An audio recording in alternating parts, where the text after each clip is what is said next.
Morning, afternoon, evening to everyone, wherever you are in the world. I normally say the word good in front of that for the morning, the afternoon, the evening, but let's be serious. It's really not in Spurs world. And I don't know if people have seen the news that it's breaking through. And for me, Tottenham Hotspur have just officially hit a brand new low. I don't know if you've seen Fabrizio Romano or it's all over the place now. Tottenham are closing in on a deal to agree on a priority option to sign Johnny Cardoso. Never knew this man existed on the planet, let alone as a footballer, in the future. Spurs will also buy a percentage on future sale in case they decide against him. Part of the deal to get Celso to Real Betis. We've now become ending this window by trying to stake a priority to buy on an unknown person and then have a percentage of the sale if we go against it to facilitate Gio Lo Celso going to Real Betis. I do not understand this football club at all anymore. I just don't. I'm staying very calm. I'm not going mad. 11:01. I will have my say in this relaxed, calm, responsible, accurate way to wrap up this transfer window. Just so you know, it is just me. Dave was meant to be doing the show just with him at 6 p.m. UK time, our normal slot. But Dave has something he needs to take care of, and I need to get to Islands and leave here at 1, which is 6 p.m. your time, to get there to do evening brews with him and then the transfer, and then I'm going to hang out with Brian Island for a bit. So at 5 past, in 3 minutes, the link is going to be available in the community section for our members to come and join us. There's no smoke and mirrors, so to speak. There's no let's have a little discussion. It's your chance as members. I think we've got over 100 of you now. If you want to come on and talk and have your say, I will be bringing you on one by one, as we always do. I'm going to do our normal traditional hello to everyone, but I am going to start with Max Lyon. Big up for the super chat, buddy. We really appreciate it. Ballistic mode on. Let's just say, right now, as you can see, it's nice and calm. Woosah, and all that. Internally, right now, the old me is trying to come out like Alien out of the stomach, and I'm not doing it. I will have my say at the end of the window, but it will be powerful and all those words you want, but calmly and rationally thought out, because I'm at a loss right now. But let's just say hello to everyone that's in the chat already. Big up to Adam McFarlane. I hope you're good and well. I don't know why we let Phillips go. There's a few from Adam there. Obviously, all you wonderful people in the chat can see it. Good day to you. Let's just say, Josh, I don't know. I'm going to say good day because I never know if it's morning, afternoon, or evening, wherever you are. It is basically, just from what I'm looking at it and the way it's being discussed, this is all part to enable what's his name? Gio Lo Celso going to Real Betis. So this is a priority to have first option if we want him or not. That's what we're organising right now. This is what we've become. No, we didn't sign someone. It's being made to look that way, but we haven't. Big up, Matty. Channel member in Corey and a channel member in Matty. Big up to you. We have, Josh, I've already said hello. Just a harmless potato. How are we doing? I spoke to him or seen him earlier on when we took over We Are Tottenham TV again for the Europa League draw. And I won't say it, harmless potato. I kept saying a word. There's no longer groups. It's leagues. And I will remember that going forward. Our very own Ben Hoffman is here. Max Lyon, big up, channel member, and has also delivered a super chat. We've got Curly Norman, big up to you, kind sir. Presley, big up to you, sir. It was great speaking or engaging with you whilst I was on Colin Talking Ball for a brief moment of time. one of the greatest people to ever walk into my life. David Shire, channel member, big up to you. David Marshall, another channel member, big up to you. James Flower is in the building, big up to you. Who else? Got Alex Gomez, channel member, big up to you. Who else is in the building? David, how are you, good sir? I hope you're good and well. One of the originals, one of the big originals, Audio Artisan, my brother, I hope you're good and well. Missed out channel member, Stuart, I hope you're good and well, brother. I really do. Who else have I left out here? Andrew Gregory, channel member, is with us. And that is it. So basically, the link, as we speak right now, for all members, should be in the community section.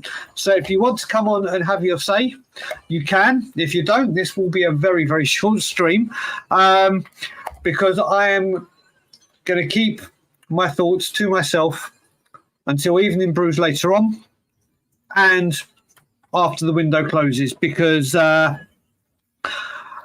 that's when I can speak freely. I'm not going to start running my mouth. I've learned my lesson after the Kulisevsky and Bentancur drama, let's just say, and I want to make sure the window is shut. I've always said this all window. Once this window shuts and there is nothing that can be done, then I will speak. Then I will give my overall opinion and view on it, because as you look at it right now, we've done this before where we pulled a rabbit out of a hat and it hasn't gone as I thought. So we shall see. So I do see someone that's joined the chat, and it's a favourite of the channel, well loved. Let's bring him on. Let's hope some more people hit that link and come on. But I am going to bring him on. It's me. It's KPV. How are you doing, buddy? Yo. Go, KPV. What do you want to talk about, buddy? Yeah. KPV, can you hear me? Can't hear you, mate. Might have to. Can't hear you. I'm back out and come back in, brother. You might need to change your mic settings for the micro, for the earpiece. Guys, whilst we're doing this as well, and after, can you hear me now? To come back in, boy. Yeah, come back in, KPV. Come back in. Can't hear you. Come back in. I'm going to take you out, KPV. There you go. If anyone has any questions, put them in with the Q, the @TOT, and if you can, and if you want to, and if you're in a position to, you can put in the super chat. Once again, absolutely no obligation whatsoever. KPV has come back. I just want to say, KPV, I'm just to do a couple of things. First of all, where was Matty's? I said, Matty, and I know you're every day watching us, which we really appreciate. I said yesterday, I don't know, and I said for a couple of days now, I don't know why, I've just got this feeling in my bones, or this delusion in my head, which might be the best one to say, that I thought we were going to pull out a Rafa van der Vaart type deal. Not the elite player that he is, but I thought we would literally pull a rabbit out of the hat. There's more chance of me identifying as a giraffe tomorrow than us getting any deals done, apart from obviously a priority to maybe or maybe not buy someone. I don't even know why I let myself think this, but when it came to Eze, I gave up on Eze a long time ago. So that's where we are with that. Right, let's try and get KPV on. But like I said, put in your questions, put either a Q- @TOT- or like I said, super chat if you're in a position to do so. KPV, I'm going to try and bring you on. There is another guest to bring on after. I can see Corey is in the background. Can you hear me now, KPV? Yeah, I can hear you. Good. It's what I like to hear. So KPV, talk to me. What do you want to talk about? And first of all, are you wearing a Real Madrid shirt? I am. Today of all days, mate. When we're searching for glory and hoping we had the transfer window to lead us to glory, you come on in a Real Madrid shirt. Okay, but what do you want to talk about, buddy? Anything really. Deadline day signings. Like I said over a year ago that nothing would topple that Van der Vaart deadline day signing. Over a year ago, I said nothing would topple that. So listen, the way I look at it, and I've said this for many a year, the last week of transfer deadline day, especially last 48 hours, we enter what I call Levy poker. Yeah. Which is where we go and he tries to sniff out a Van der Vaart deal or whatever, incomings and outgoings. For some reason, he seems to think always, and the club, and this is other clubs as well, we hear all the time where during the window, it's always better to get them cheaper. If you wait, you get them cheaper. And then on deadline day, everyone's panic buying because everyone needs, or not panic buying, people want to take your player out, but you've got to give them the right money so they can get a player. It goes mad. And if you look at our deadline day, and I'm only talking summer, last year, Brennan Johnson, which obviously people know I have to buy him and I'm going to until, I don't know, but my patience is wearing out. There's only so long I can defend the indefensible. I do think there's a player there, but since Van der Vaart, I don't think deadline day, summer deadline day, he dines off the Moussa Dembele. That's another deadline or near deadline day deal. He dines off Van der Vaart. He deals off Van der Vaart. So, where are you with this? Where are you? What are you thinking of this window as a whole? Like, been a okay window so far. Like, Bergwall came in January, I believe. Bergwall came in, and yeah, been a great window so far, but not a good window, but an okay window, I say. Like, yeah, since then, like, haven't really been going great. Like, yeah, I believe yesterday was the anniversary. He signed Mr. Dembele years ago. Yeah. Yeah, this is the thing. I mean, we've got this. KBB, do you think? Let's move it this way. I'm going to ask you this question. I'm probably going to ask everyone. Ange Postecoglou has come out and said he's happy. He feels he's been backed. And you know what? To an extent, he has. He's got players out. Some players have come in. I don't believe Ange Postecoglou. I don't think Ange Postecoglou thinks he's been totally backed. I think there's a lot more he wanted. Whatever may be the reason, it hasn't happened. Do you and people in the chat think Ange is completely satisfied with this window? I think so. He is completely satisfied. Like, he's happy with the players we brought in, and fair enough. Like, I don't blame him. Like, if he's happy, then we're happy. Like, fair enough. And forgot to wish him a happy birthday 2 days ago. Happy birthday, boss. Yeah. Again, KPV, what about the Europa League draw? You happy with that? Yeah, Rangers, and yeah, I think we played them years ago, but first time we've ever played them. Like, Rangers away or at home, is it? Rangers away.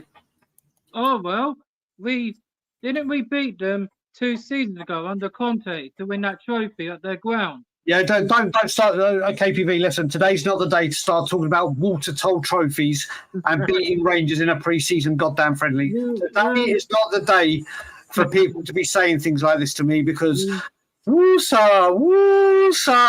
It's not the time. What would you say to the do you see us going through safely, or do you think you see us going through safely?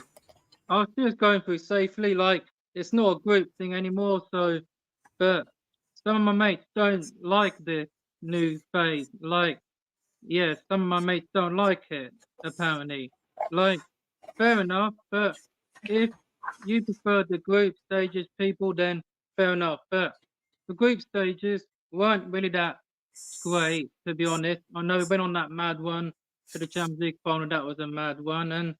But like, the good thing is it's not a group anymore. It's just a league phase. Like, I'm happy with the draw. We should win this because it's a thing we know too well of winning. We won it twice. And yeah, so this will be number 3. Then yeah, we'll win this. I'm confident. Like I just want to win this. Then them lot down Seven Sisters Road can shut their mouths, and they're not going to win that UCL anyway. So yeah, good luck to them. But this is what I want to win. Then we'll get back into that competition where them lot are, and Bob's your uncle. Like boom. Anyway, yeah, Okay. happy with the draw. So KPV, final question for you very quickly, because I've got today's going to be a quick one because I need to get things done. I don't want a glossary, just your prediction for Newcastle on Sunday. oh my god, I knew it. Oh my god, I said this to you a year ago or something. We lost. So sorry, people. 4-0 Newcastle again. 4-0 Newcastle. Glory. Well, if that happens, I think Twitter. If that happens, social media will be going mad. But KPV, I'm sure I'll speak to you during the week or something. Thank you for coming on as always, and a la Madrid.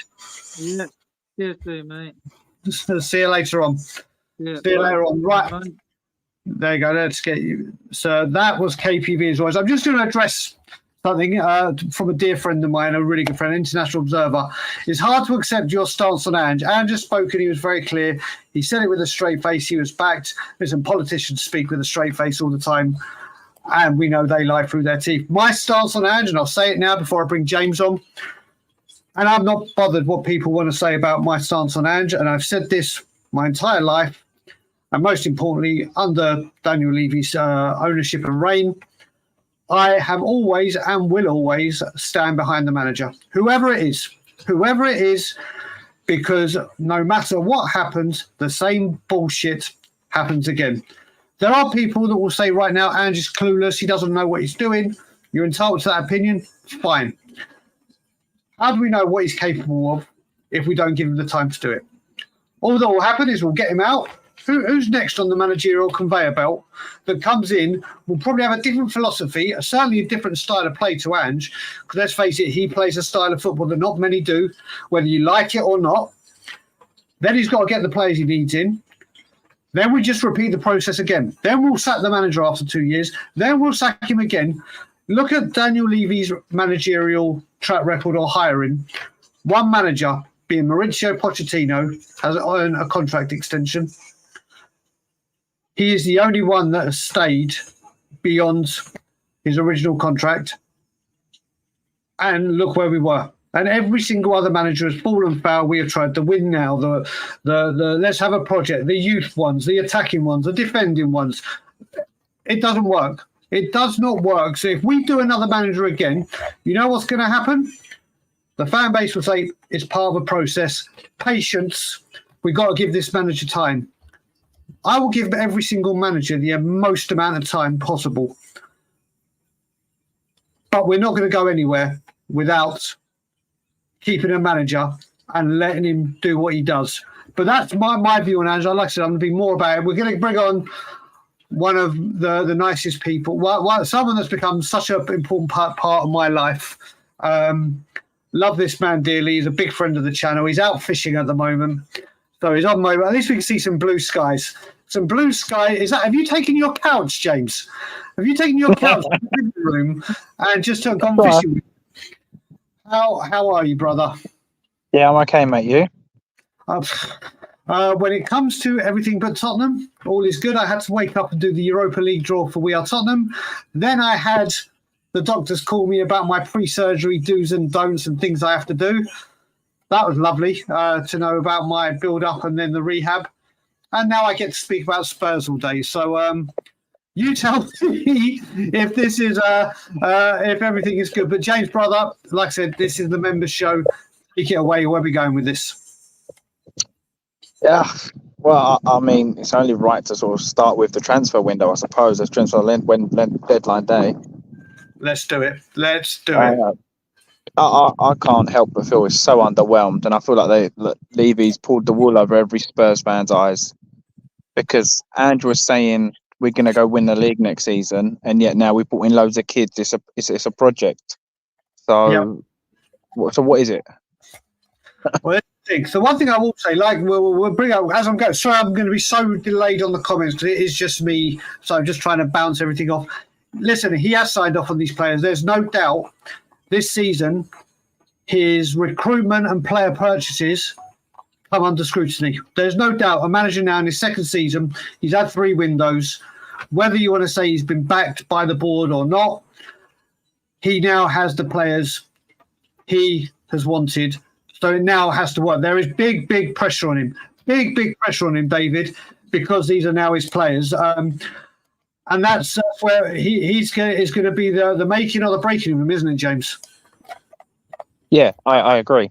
I disagree with the whole they were his players. I don't really agree with that. I think that he was offered a certain amount of players, or he was offered certain ones. I don't think they were his players that he picked. If that makes sense. Yep. I mean, we talk a lot. Obviously, we've spoken now for 2 years, back and forth, give or take, and obviously every window we go in with hope, or the fan base collectively. You just think this time it's different. This time there'll be a change. This time, and you know what? A little part, when I saw Mackenzie Lange Paratici, obviously as that transfer team, it looked like they were getting their act together to say, right. Then we heard, obviously, Levy steps back. He doesn't deal with transfers anymore.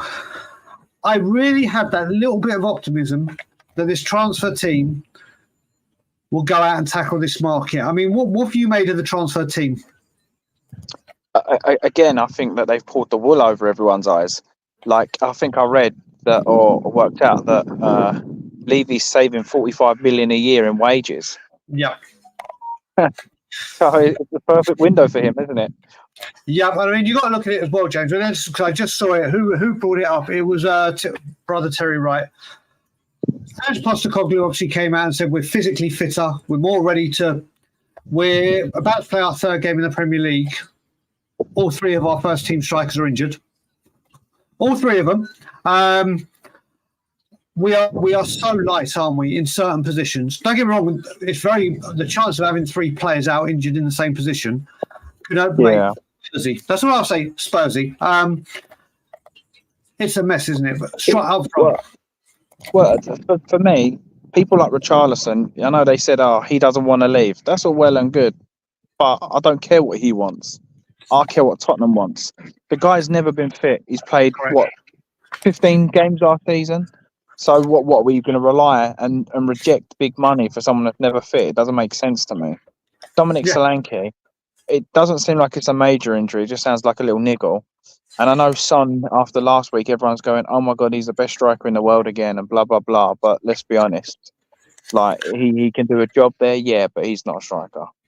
So the thing for me is I get it. I actually get it. I think we are stronger than last season, but only because all the deadwood's gone. Like, technically stronger, I don't know. You're going to have a lot hungrier players, and that's obviously a good sign.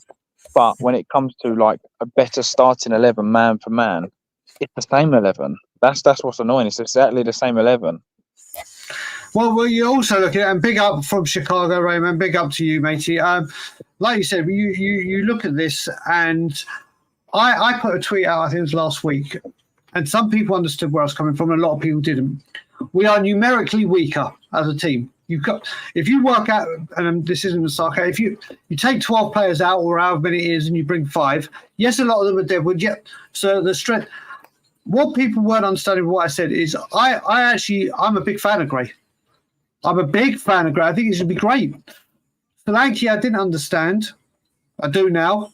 Odebear came out and left field.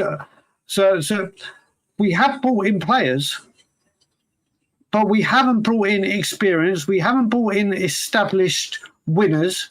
We haven't brought it. This is a bit where people are failing. They keep going, we spent this amount of money. We brought these youngsters in. They're going to be good for the future and moving forward, this long-term vision. Why is it always, it's like, what's that saying? Always the bridesmaid, never the bride. For us, it's always 2 years, never now. Isn't it? Yeah, it is, And like we're saying, why would it be 2 years? Like, I think I know people go, oh yeah, Lo Celso this or Dombele there. I think that was the worst thing that ever happened to us because now I don't think he will take that big money move on a player that could be. I know he's done a lot on Solanke, but I don't know. I just don't know. I think that's the thing. I actually just don't know because we're paying big money for young stars. I said it the other day. Unless Archie Gray comes out and becomes one of the best players in the world, he's already valued at 40 million. So his value is going to go down unless he kind of produces and becomes one of the best in the league. So it's kind of I don't get it. I don't get if we're buying young to make profit, or are we buying young to win? Are we? I don't know. I mean, yeah, James, let me just get your opinion. I mean, you probably heard me talking about this. You've probably seen it on Twitter or in the groups and everything. From doing nothing, and it's still nothing, this is now where Spurs are. We are now sorting out the priority to buy option for a player that will also have a percentage of the sale if we don't take him, so we can get rid of Giovanni Lo Celso. Now, I'm not going to say anything about this player because I have not a Scooby-Doo who he is. Have you ever heard of this Cardoso or know anything about him? No. I don't even know what position he plays. I don't even know what position he plays. I don't even know if it benefits Tottenham, as in, is he a left back? If he's a left back, okay, then there's some kind of logic to it in some kind of weird way. But after everything that's gone on, we're done, incomings are done. We are now making sure we have the priority, we have the option of the priority to have first pick of a player. This isn't the draft. This isn't the NHL draft or NFL draft. What is it all about? Listen, when it comes to the people going out, I'm well happy with that. I can't lie. I've been saying that for a long time. I just wish they were a bit more ruthless on some of the so-called bigger valued players. I mean, I'd also understand they're talking of 6 million for Lo Celso. I'd tell them to stick it and keep Lo Celso for 6 million. But if his attitude is wrong, then you have to accept the 6 million. So if you're talking of like a player value, he's worth so much more than that, in my opinion. But it's all about attitudes. I just feel like I actually think we'll beat Newcastle. But I think if we lose, and then we lose to Arsenal, then we got like United. I think that the fans will go, "This is the same team as last season," and I think then it'll start to turn. Do you know what Richard's just said? I spoke to a wonderful person yesterday. I don't know if it's in the chat. I've got friendly via Twitter to a guy who lives in Seattle. His name's John, part of Seattle Spurs. So we've been talking on Twitter, but then we had our first ever telephone call yesterday. And we started talking about everything. And Richard, you're going to know this term. We know we keep saying we're in a rebuild. He kept saying to me, in American sports, and I've never heard this analogy before, you either rebuild or you reload. And what they mean by that is rebuild is obviously what we're doing. And if you look at Liverpool, they're just constantly reloading because the team's there. And it's like, right, we need this. So they're just reloading where we need. I can't remember the last time where we were built and all we were doing was reloading. Because even when we've had great first 11. Champions League final. We've had great first 11. The Champions League final was that time. Yeah. Sorry, mate. No, mate. The Champions League final. Yeah, the Champions League final for me was the time that you then sort of reinvest. You start sprinkling a bit of gold dust on. That was the moment you go, you know what, let's go for it, and we didn't. So unfortunately, we are where we are. But when you think, I think Arsenal were 8th that season. If you would have said Arsenal 8th, us 2nd, that we would have swapped within 2 years, just shows you how much you want to win and how much you don't want to win. So just to let you know as well, thank you, Brian Maguire, channel member. So you know what we were just saying, James, if we don't know anything about Cardoso, where he plays, whatever. We've been told, obviously, as well, we haven't got him for a left centre-back, and there's logic behind it because you've got Dorrington, Vuskovic, Phillips, in no particular order. Brian Maguire's just confirmed he's a 23-year-old centre-back. So you get told that we're not bringing centre backs in because obviously the success line in the pipeline we've got. And then to end the window, we take priority option on, guess what, people? A 23-year-old centre back. How does this football club make any sense? Although someone has just come in, said Ron Cardoso. So I'm not too sure. I may have just said something that was not right. But before we do that, mate, got a super chat, James. You and me can deal with it. And it is from Michael Hellman. As always, big up, buddy. We are spending a lot for unshiftable players. Our academy and first team strategy is incoherent. Too much invested into this project to replace Ange. He's right, isn't it? I mean, where are you James, on Ange Postecoglou? Let's with this and with what Michael said here. Where are you with Ange Postecoglou as a whole? Do you think he's been back? Do you think he's delighted with what's happened and moving forward? Where are you? No, he hasn't been. He hasn't been backed, in my opinion. Bringing young talent in is okay, but you need the first team to upgrade it first, and then you bring in the young talent. I know a lot of people are saying, "Oh, we need a left back or a left centre back." I disagree. I couldn't disagree anymore. I think we actually need a midfielder and a winger and a forward. We need to improve the first team. It's all well and good picking a backup left back, but we need to improve the first team. And I think that everyone's already turning on Ange. Oh, Ange should be doing this. Ange should be doing that. Ange's fault for playing a high line. Ange's blah, blah, blah. But then they're quick enough to slate off all the players. So people are slagging off all the players and then blaming Ange. So it doesn't make sense to me. I can't wait to be a manager out. But I'm never going to be a manager out until they've been back properly for 3-4 seasons and then they've failed. There you go. Well, on that note, mate, I will let you get off to the great blue yonder. Hope you catch some fish. Who knows, mate? I don't know what I was about to say. I was about to go delirious again and say maybe Spurs will catch a big fish with the rest of the window. But yeah, scratch that because that ain't happening. That ain't happening in a million years. James, love you loads, brother, and we'll speak very, very soon. Take care, mate. Big up everyone in the chat. That was the one and only James Flower, a very dear friend of mine and of the channel. Yes, it's coming out that Cardoso is apparently the right one. Is a defensive midfielder, which apparently Ange doesn't play with. So my what I said before about the centre back kind of stands again. So you love this football team. Not at the moment. Not at the moment, Zach, my brother. So right. Next person we bring on, people, is a friend of mine, and obviously I think it's his first time on the member show because he's just got his membership. Corey, brother, how we doing? Yeah, so man. Can you hear me? I can hear you loud and clear, brother. Fantastic. Loud and clear. My headset was dead. Where am I with this transfer? Where am I with this board? Where am I with the owners in a whole? Every season, the same. Mind my language. I'm not going to say that word. The same crap has happened year in, year out for 25 years now with Levy, with Enoch. Before we had our other board member, again, doing diddling for money and telling him to do all that rubbish, There's been no back-in. We've had quality players in over the years, sold them off for a profit and not invested into the first team. That's just happening season after season. We sold Kane last year. Who did we bring in? No one really. Johnson. I didn't want Johnson. He's not good enough for a Spurs shirt. I know some people will say, "Oh, give him a chance," but there was better options out there for cheaper prices. There's no doubt with that. But what I will say this, and what we got to remember, and I this is how I see it as well. And it was Savage that I first heard this from, and it rang true to me straight away. Kane's replacement was brought the season before in Richarlison. So we didn't have to go looking, and the whole world knew we needed a striker. Do I think the same has happened with Dragusin for Romero? Unfortunately, yes, I do. Yes, I do.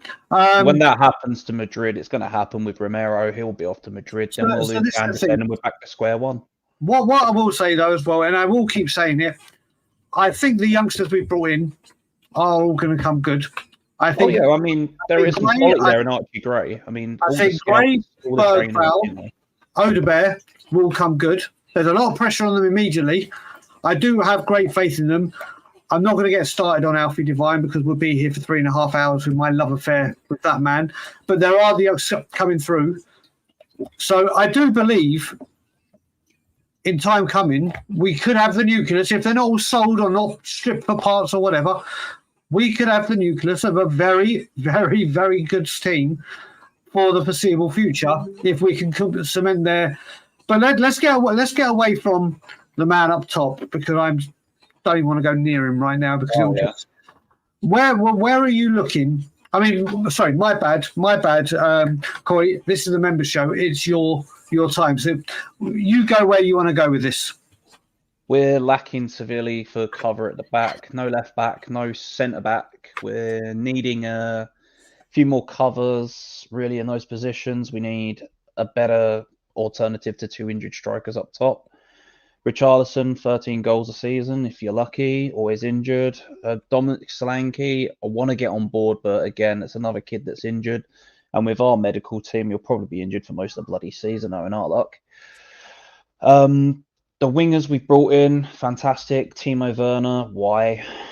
Why again? All he's got is pace. He can kind of beat a bloke and then loses the ball.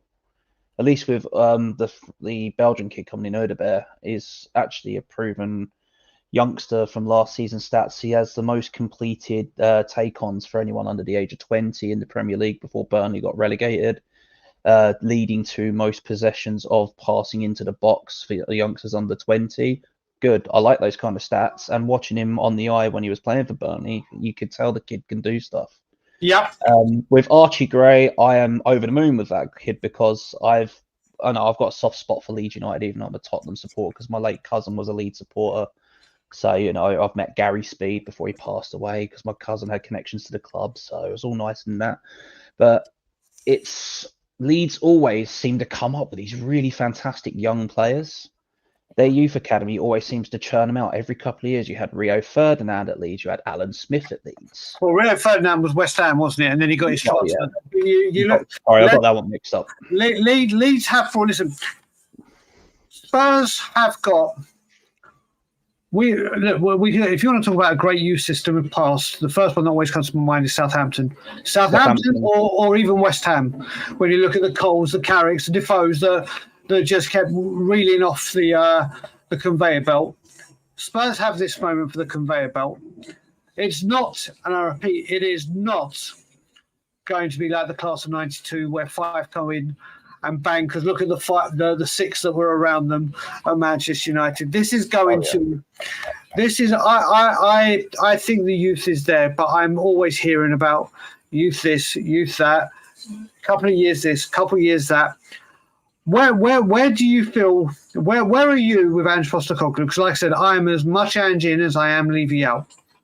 I'm Ange in, Levy out, and I'm kind of balancing on the fence for this season because he hasn't been backed, in my opinion. He needed the proper players for the system. This season, we're going to struggle. Once injury starts coming in, we're going to struggle. We sent Phillips out on loan. Should have kept him around. He is very adequate defender, young, quick, strong in the air, powerful. What more could you want as a centre back? We've got that young kid out in Croatia that comes back to us this year. I've been watching him quite closely. Actually, he is solid for a 17. He's a beast. He is an absolute beast.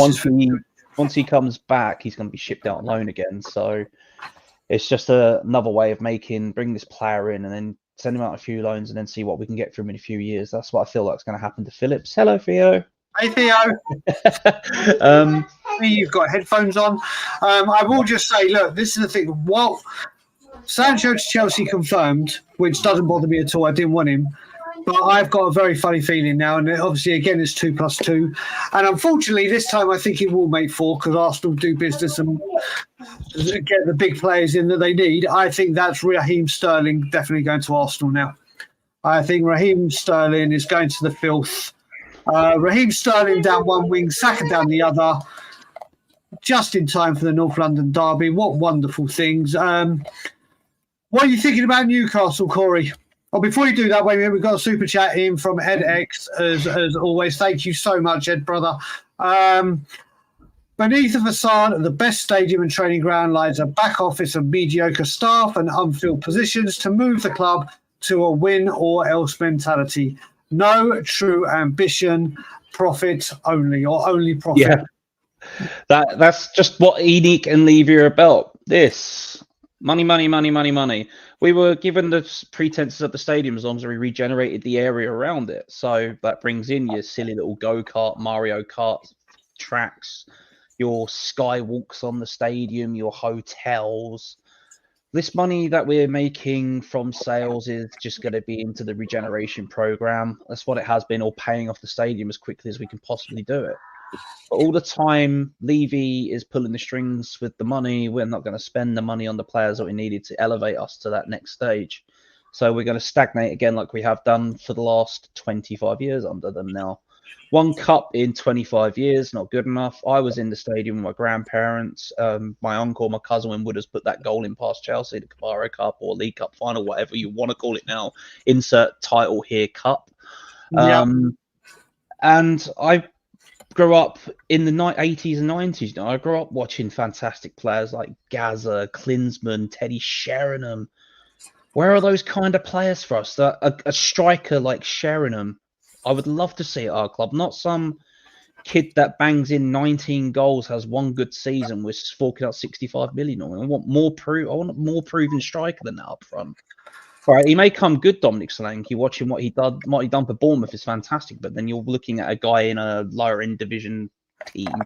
Yeah, but that makes it better, mate. The fact that he's done it at lower, he's come to Tottenham where the players are much higher standard, or should be technically.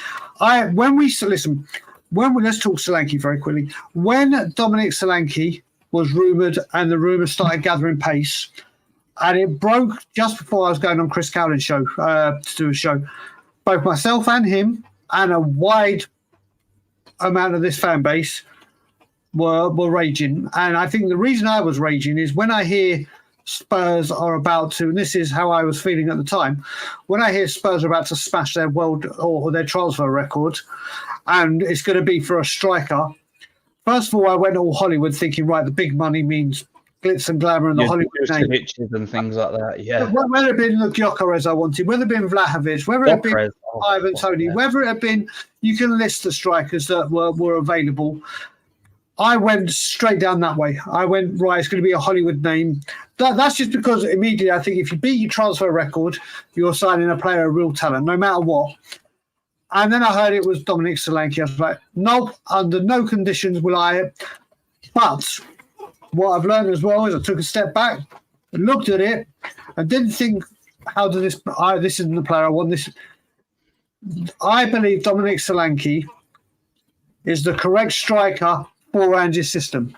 Maybe there would have been a better striker that does the same as Solanke for more money, but I think he actually suits Ange's game. I really do. And I think he will get 19 goals plus. It depends on injuries. I really think he will. Now, what it comes down to is service to him. There's the service to him. The wingers. Timo Werner is not. It's not good enough. The guy runs and then loses the ball. It's like Johnson. Like the other week, he had all that space to run into, stopped, got tackled. Mate, maybe the injury from last season when he did his hamstring, maybe that was in the back of his mind. But come on, man, get running. You got all that space to run into. Go. And I was screaming at my TV like, "Run!" Yep. You're supposed to be one of the quickest players in our team. Run.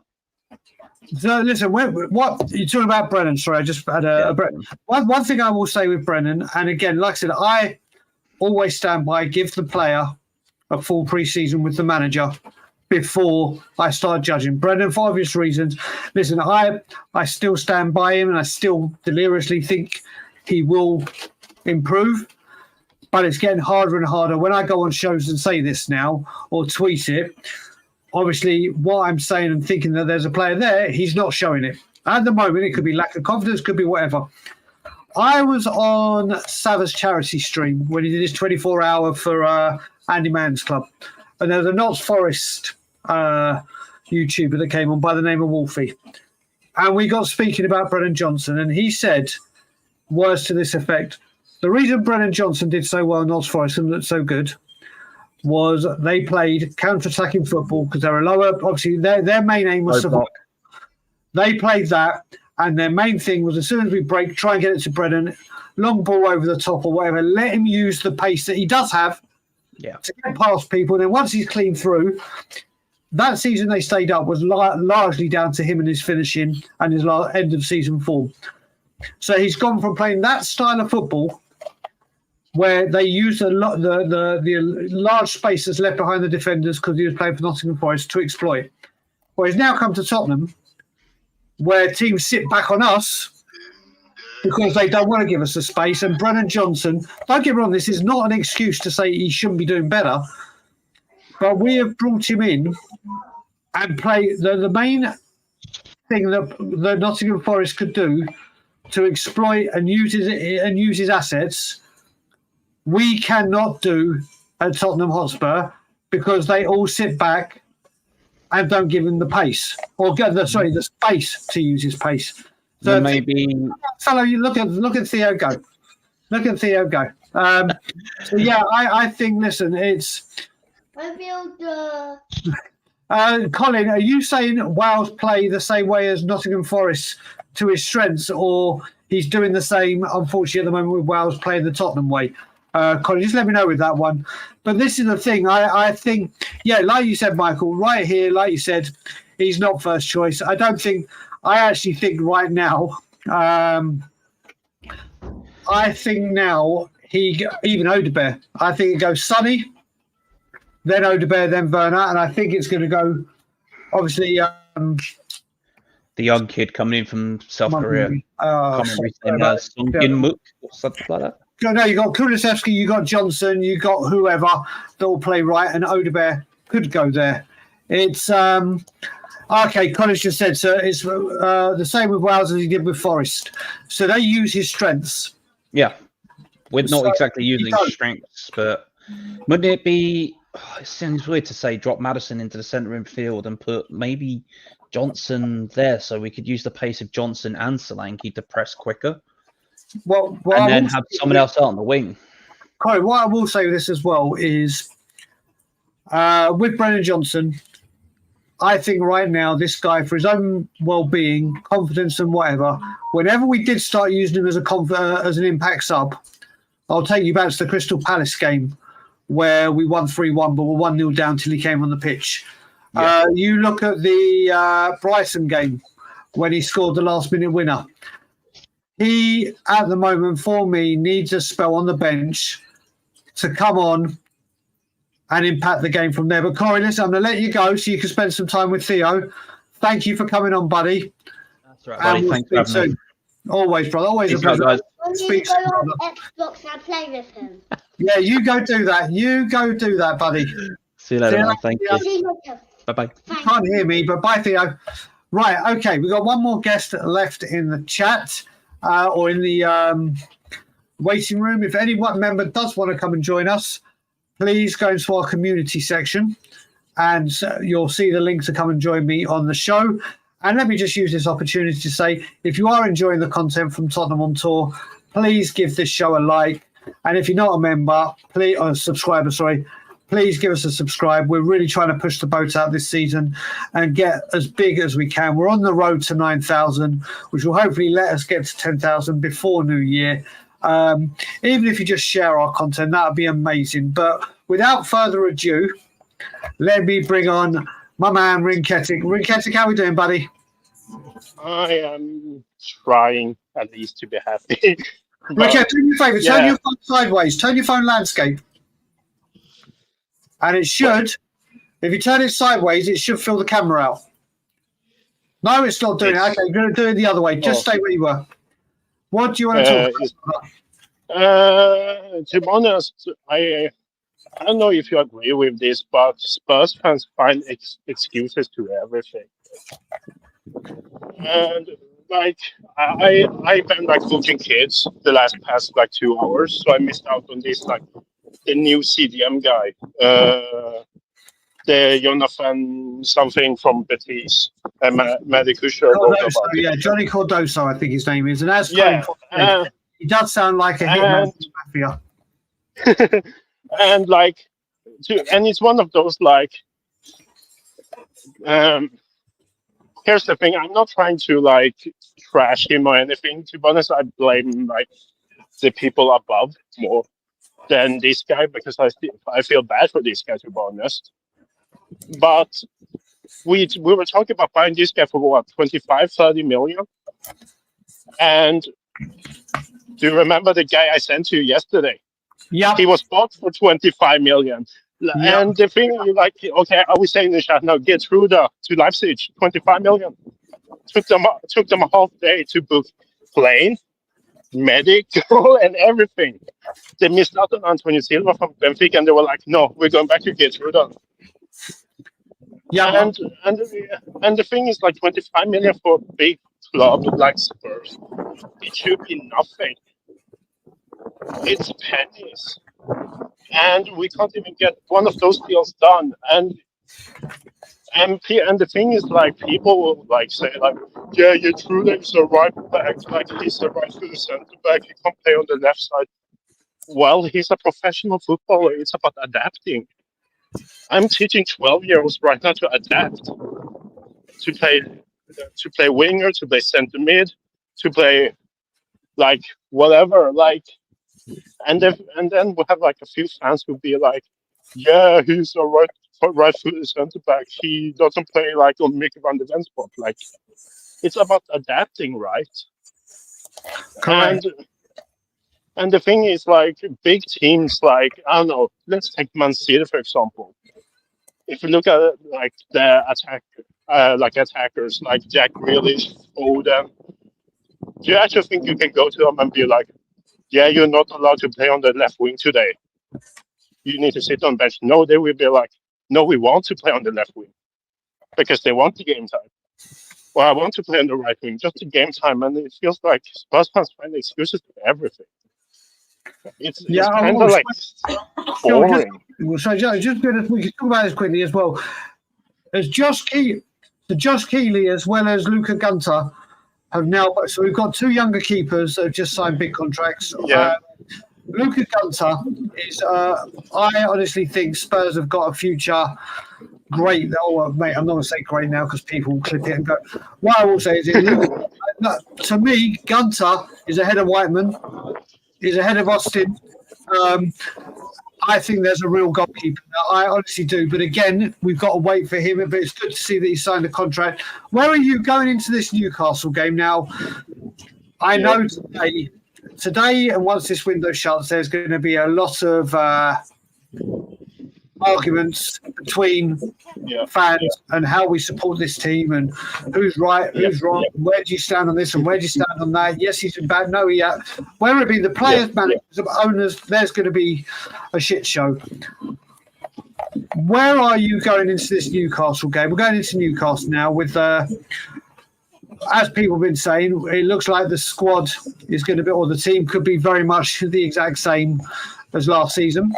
And obviously we have a bad recent history at this at this ground in a city I love Newcastle. Where are you looking when it comes to tomorrow's game? Wait, the game is tomorrow? Sunday. Sorry, Sunday. Oh, okay. Yeah, to be honest, doesn't matter. But I just feel like the thing is, like, I don't feel we have any game changers. That's the thing. I always see, like, in debates and stuff, we have a good 11. And I don't want to wish, like, anyone harm. To be honest, I kind of jinxed this. I said this, like, the other day, and Mickey van der Ven, he was, like, injured and in practice and stuff. Yeah. I said more or less, like, I didn't want anyone harm. But if X, Y, Z goes, we're done. We're done. Yeah, the outgoings, like you say, we're just talking about the outgoings from this football club, and I'm going to say right here, right now, and people can take what they want from it. When it comes to the outgoings of this football club, this season, it has been a superb transfer.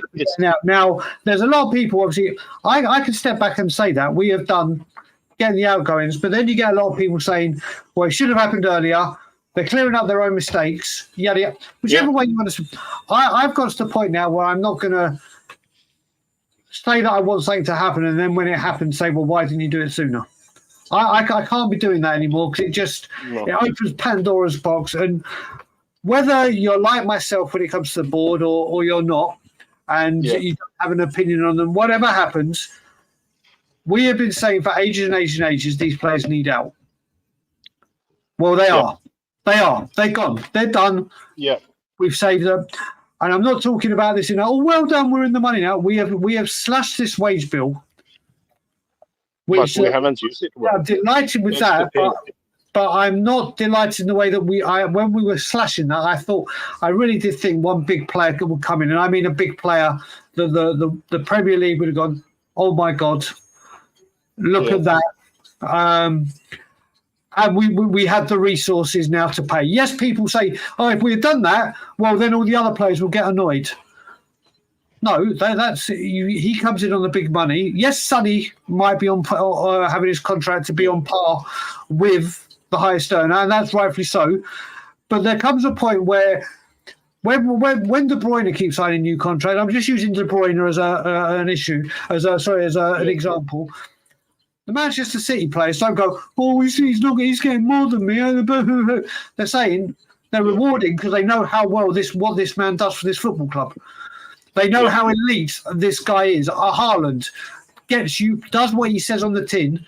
You're brought in to score goals. The guy's a machine. I really thought Spurs would have brought in a player that would have been on a higher wage, a better wage than Son, and Son would have done it. But we can't say, get the wages down. Brilliant. You've done well. You slashed it. And then when we say, why haven't we used it? Oh, because the players would have got angry. There is actually like I don't know if you can call it him active, but there is a player who actually called out Levy on this on Sky Sports, Delali. He said when we went to the final, like 2019, and all those years, like 2018, he said it like on Sky Sports. Yeah, we wanted those like extra, like I'm paraphrasing, right? I don't remember fully what he said, but more or less he said like we wanted like 1-2 extra game changers. He called the board. He called the board out. Like we wanted, like I don't know, maybe I'm not saying we could buy Holland then, but like he wanted 1 or 2 extra who could change the game. And Chris. It's still the same thing. Like even with the SF thing. 1 second. What is it? Done deal. Where's it a done deal? Have I got it? If Dave's saying it, Dave will be in the know. It looks like that's done. So Dave, you might need to elaborate a bit on that. Dave, is it another loan or is it like a full loan thingy? Coming in. Well, I'll tell you what, I'm going to bring him on. Just so he can explain the deal. Then he's going to piss off. Sorry. We've got a Donnarumma Mind. We do have a Donnarumma Mind, apparently. Spurs Express just tweeted from EuroLeague or something that moments ago, Batista reached an agreement with Tottenham Hotspur. The Celso will play in the League again. Fabrizio Romano put a winky face to it, which means it's a done deal. So Lo Celso is apparently out the door today. So there you go, mate. There you go. I have a question. No, I actually have a question for Dave. There you go. Actually, Dave, stay there while I go back. You time this perfectly. Yeah, one of you guys can talk about this, but you're not fun something. I like I said, I've been coaching for the last 3 hours, so I missed out on all the info. But he was also from Betis, right? Yes. So this is a Levy thing, then. So this is a Levy thing. Yes. Like you buy one of ours, we buy one of yours, and it's to make the deal cheaper and to save up 10, 20 million. Could be. I mean, it makes sense. Like how many of those have we done? Like the past, I don't know, 5 years. The Højbjerg one, the Madison one, probably a few more. I forget, but it's the same. Yeah, same thing, over and over again. Yeah, you should use. Yeah. And this is, like I said before, this is no disrespect to the kid, like, or to be honest, he's my age, but like, this is no disrespect to him. It's more like we won't go for like a Gertrude, who we uphold. Yeah, who some like ITK said like we have like been linked with like the whole summer. Yeah. I mean, it's possible. I mean, it would make sense using him as a deal considering he was going anyway. So it would make sense to do that. It is very up Levy Street to try and get money off another player. Will we though? Who knows? I mean, at the end of the day, it is Levy, and apparently all windows done. Even Ange said that all windows done. So unfortunately, who knows what's going to go? Who knows what's going to happen? We end tonight on the who knows anything. exactly. But Riquetti, before I let you go, you obviously WhatsApp me and you said you wanted to talk about something. So so I don't know if you've seen like, but I changed my profile pic from that like happy B thingy to number 13 in black. It's because yesterday 8 at midnight it was reported by police in the USA. A former a hockey player, he got run, and his brother got run over by a drunk driver. So please don't drink and drive, people. And he died at 31, and his brother was 29. And this player, he was loved by like most fan bases. Yeah, well, let's. I mean, that is. It's. I have actually lost a friend to drink driving as well, whilst I was still drinking. Was I still drinking, or had I given up then? Bloody hell! So no, I was still drinking. It's obviously, and obviously with this channel as well, when it comes to addiction and whatever, it's a horrible thing to hear about, and obviously, it's insane. It is insane that people still in this day and age feel that they can have a drink and drive home safely, and a lot of the time they're thinking about. Sometimes they're thinking about themselves. That's right, okay. They're thinking about themselves, not the people on the street, the car, the road, their loved ones. It's a horrible, horrible thing to have to deal with and go through. And yeah, this is why I talk so openly about my addictions. It's why this channel has given me a platform as well, not just to talk about football, but to talk about addictions and everything that happens in my mental health, because it can happen to anyone at any time. Yeah, to make this story worse, both of those brothers, like their sister, they were gonna have their wedding today. So those boys were just like having a fun bike ride, and because of a drunk driver, well, it's sad. It is. But Rinketti, listen, on that note, I'm going to let you go. Yeah. Then Dave and I are going to do thank you. Scott, because Dave is going to stay with me now and be a good boy. But Rinketti, we'll speak very, very soon. Yeah, bye, boys. Give Rinketti some love in the chat, guys. Come on. Exactly right. We've got some questions. We've not got many, or they're going too quick. I couldn't keep up with them. But we will try. We've got 1, 2, 3, 4, 5, 6. If you see any, you're with me. If you see any, add them in. If you want a question, let me just say, if you want a question, put in the chat at TOT with your question, and we will answer it. I am here for a short period. I'm a busy day. I've literally just walked through the door, so I jumped on quickly, and everyone can leave me alone for half an hour. There you go. So like, just so people know as well, for the rest of the day, what we got planned is I will be doing an evening brews with Brian Island, but it'll be nearer to the window closing, not at 6 p.m. We'll give it time to let things marinate. I don't know why I'm saying marinate. This is Spurs. Nothing's marinating. Nothing's cooking. Nothing's. We're in the freezer. Waiting for January. And then we will do once the window's shut, roundup of everything that's happened this window, Spurs related.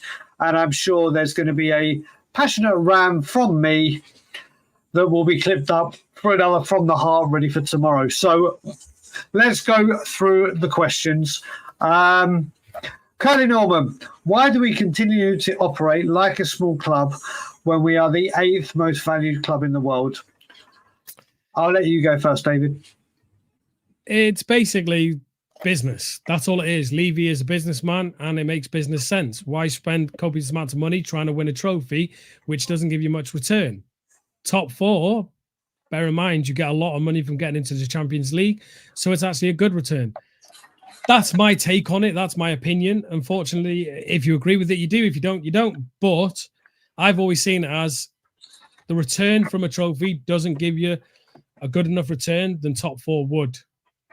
If it is wrong, fair enough, but that's how I've always seen it, because it costs more to win a trophy. Yeah, I mean, with this question, I'm completely with Curly. I don't know why we operate this way. And yes, right now, we're part of the Ange era. I'm not going to say Revolut or whatever word you want to use. We are in the Ange Postecoglou era. Whether we like to admit it or not, this man has had an obscene amount of money. Compared to other managers, he has had the money, whether they have got him all the players he wants and some have slipped through the net or whatever, he's got them. Should the board be doing more? I think at the moment, I don't know how much Gio's gone for or what the deal does, whatever. I think we go into this, and I think from what I last saw, I might be off a few million here or there. I think our net spend at the moment is around 42 to 45 million, £5 million. With everything that's going on and this club wanting to progress and the concerts and everything that's going on, I would have thought by now Spurs would have been up in their game. And I understand there's debts to pay, but that has been refinanced, so Spurs can apparently spend more on the football team. And like I said, Simon's still here. So I haven't had a chance being so busy to read your email, but I will read it in full this week. Get back to you, and hopefully we can do a show on it together, a pre-record or something, if you'd be up for that. I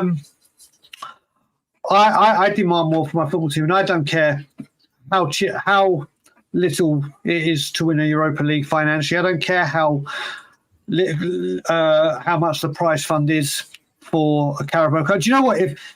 If Daniel Levy and Tottenham Hotspur said, "Do you know what?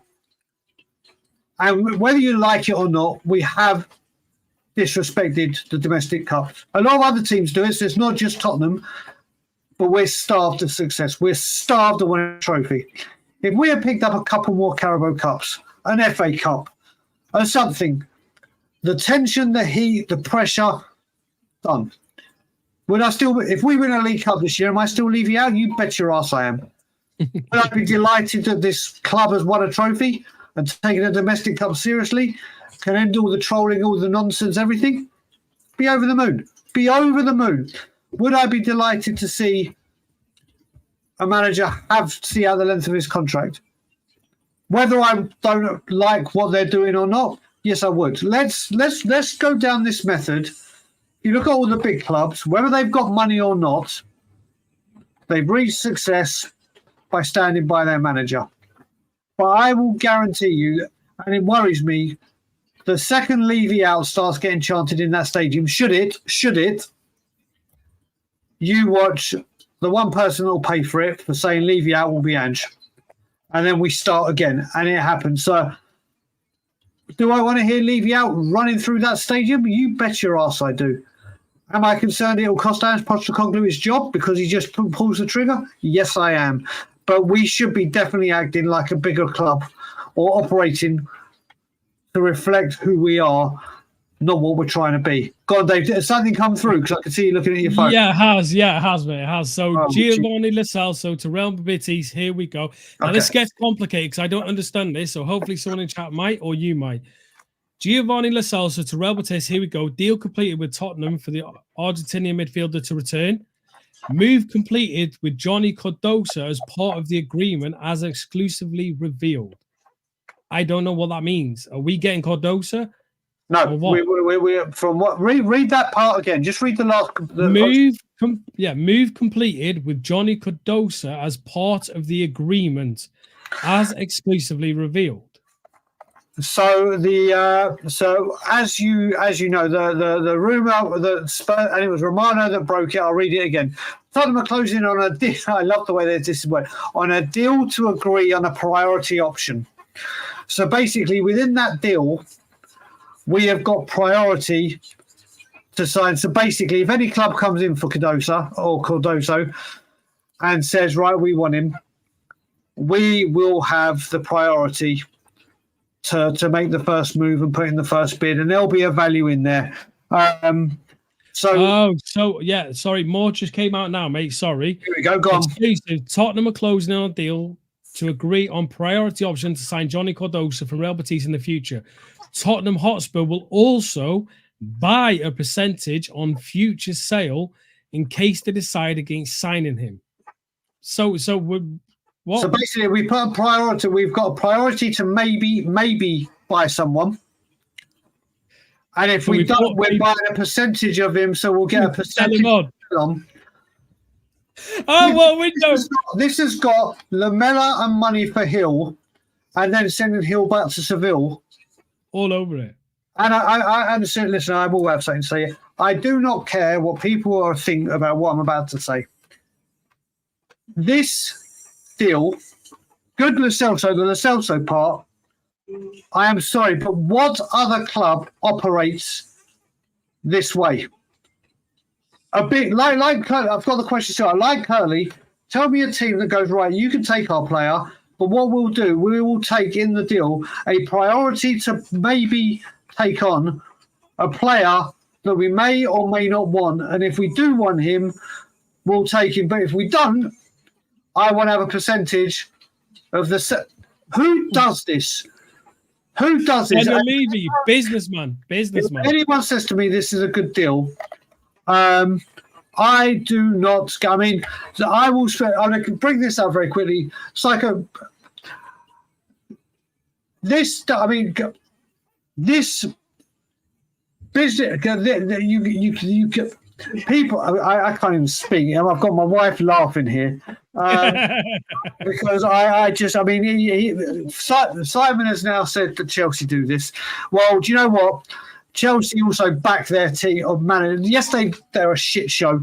Yes, they've got way too many players, but they spend millions, whether it be obscene amounts of money for players, or they back their manager to the hilt, and will do this in other ways. Psycho Fox, and I'm only saying this to Psycho Fox because he sends me a lot of stuff on the financial business aspect of it. Do you see this with Lo Celso right here, right now,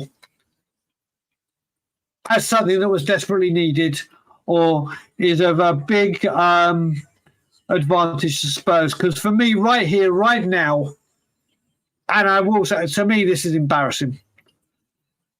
When we need left centre back, left back, we've got 3 strikers out, need a midfielder now, not one for the future. I don't understand. To me, this is embarrassing. Right here, right now, the way this has been done, after we've been told we're done for the window. And so if you're here, please put a response. Yes. Chelsea cheat to spend that money. Yeah, that may be the case.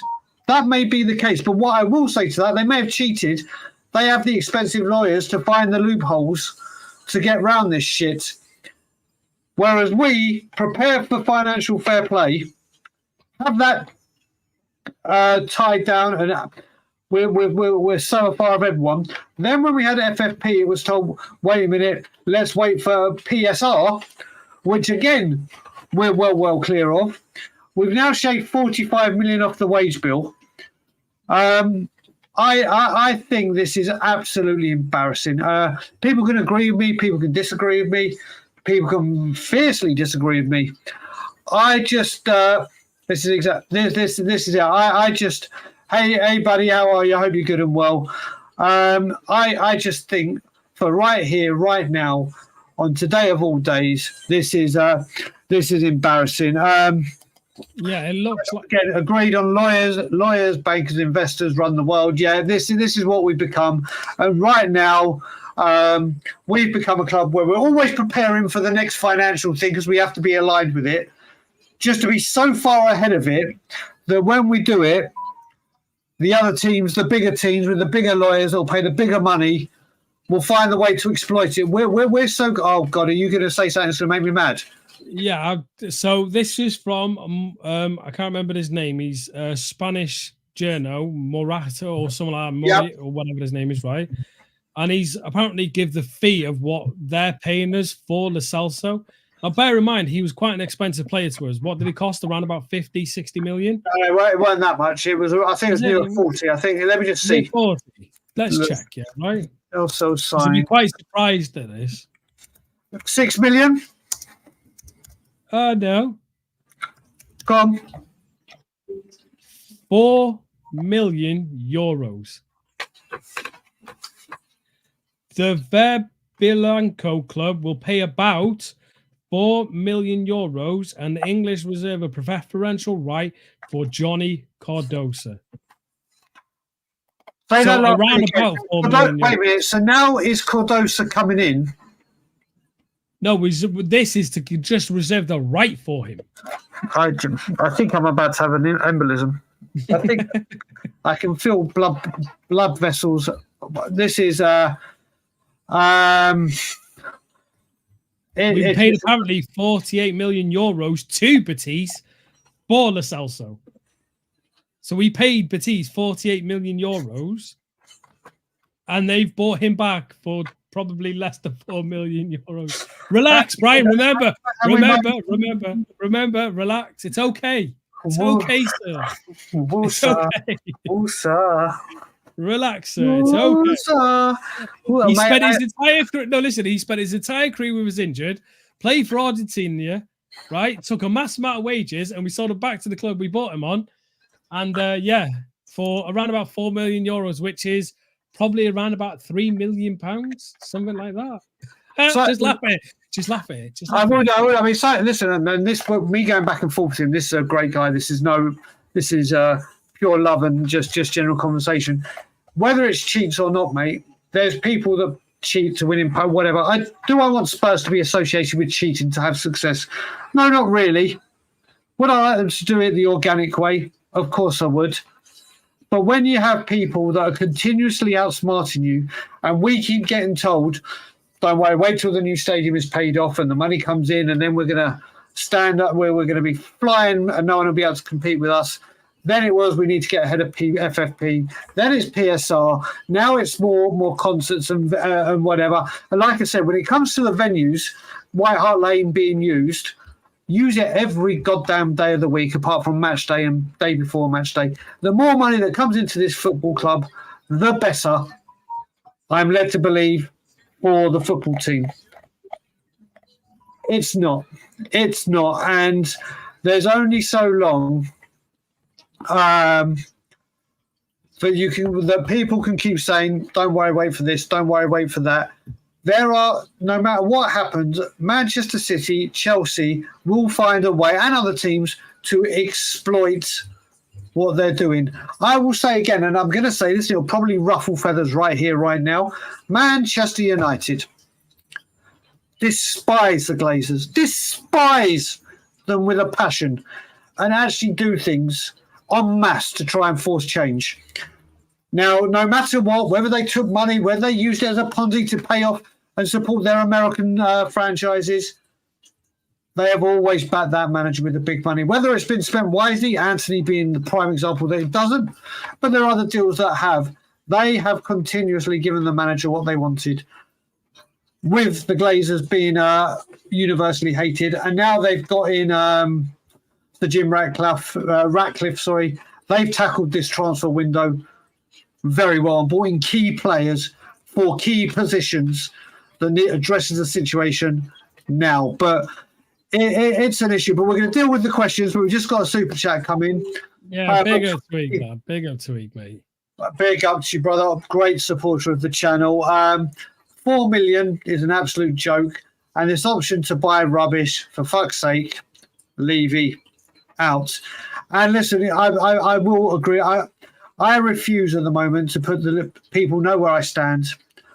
I haven't all summer put the Levy out hashtag because it is, I don't want to say cursed. What's the word that you want to say for it? Obviously, it's a sign to people of obviously a certain part of this that literally have done what I try to do, and the people that I do it with have got a very, very bad reputation for what goes on in social media. So I've been putting my views across without putting the hashtag, without the purple and gold, but I do stand by everything Tweaky has just said.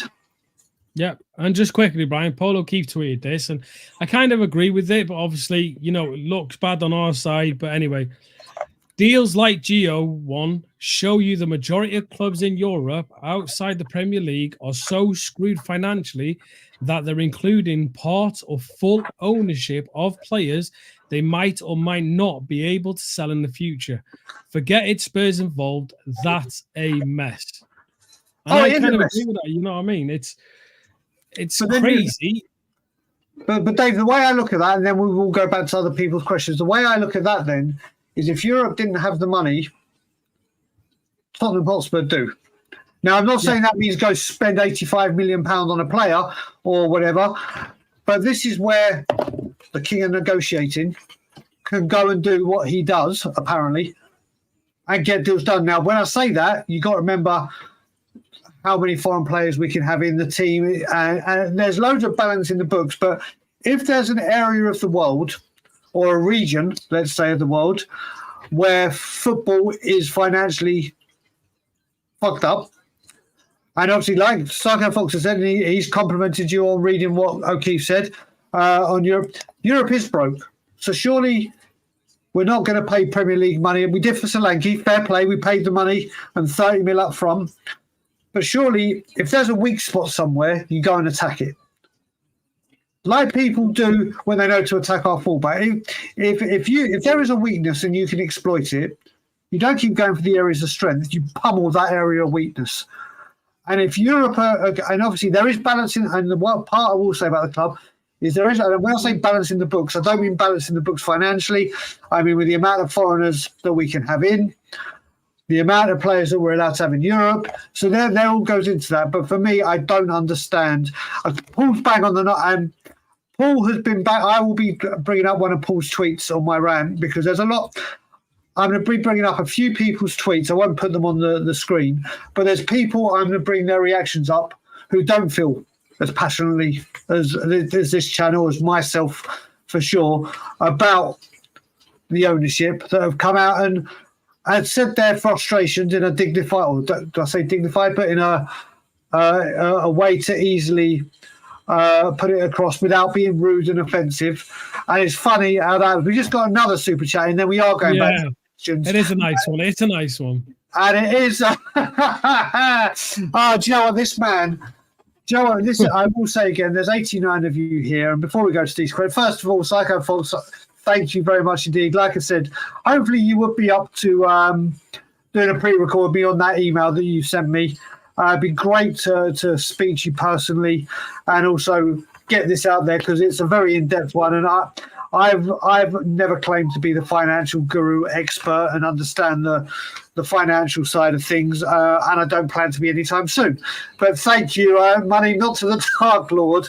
Very, very well said. Now I will say, whilst before we go to the questions, 82 of you with us now. I will say, over the summer and over the last few weeks, this channel has gone a different way. Same message, different approach, and always will be. And the support you guys have given us on a daily basis, weekly basis, the content we're putting out, your incredible support has been absolutely, I can't even begin to tell you how humbled we are by the support, the appreciation, the love. Sometimes, like what happened with Dave with Morning Brews and his rant, some things get misinterpreted and whatever, understandable. But to each and every one of you, whether you're watching this live now or watching it afterwards, just thank you for your unwavered and unrivaled support and for the way you conduct yourselves within the chat. Some of these chats around the place could be absolutely toxic. I love what we've done with our chat and brilliant site. We will do a pre-recorded. We'll sort that out. Another super chat. Rinketic. When shall we go? When shall we three go to Levyland? It sounds like fun. Coming to a stadium near you. But let's get back. He'll charge you loads of money just to go into it. Let's go back to the people's questions. That is from James Flower. I don't know if he's still watching Fishing Away. And it did look like he'd taken his sofa fishing with him. So fair play to him for doing that. Has Levy pulled his... Right. For me, it's a very obvious answer. But a couple of things I think have improved. Dave, I'm going to let you and you only answer this one. Because you have always said, since you've been part of the channel beforehand, you're neither in or out. You stay balanced. You stay when there's... You can see pros and cons. Where are you? Has Levy pulled his normal masterclass over our fans? He has, yes, he has. We've done some deals past couple of windows. We haven't improved that much to the point where we can, like Ange wanted, push the Cities, the Arsenals. But this window has been different in the fact that we've sold, right? And we've done very well in the selling.